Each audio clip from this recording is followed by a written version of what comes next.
हाम्रो यता त्यसै नै अब हामी चाहिँ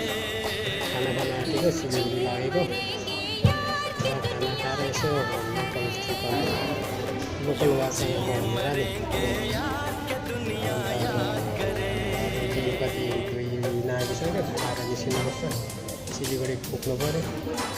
के गर्नु बाटोहरू देखाउँ भने पनि जामै जाम हुन्छ त्यसले गर्दाखेरि अहिले नै अब सुरु गरौँ भनेर ल हाम्रो यता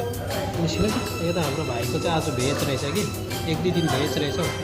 हामीसँगै आज हामी टुर हो अन्त त्यसले गर्दाखेरि चाहिँ उहाँको चाहिँ आयो मेरो चाहिँ आउनेवाला छ राम्रो सलाद टाइपकै गरी त थ्याङ्क यू ल चिकन राइस पनि आयो अब खानु सुरु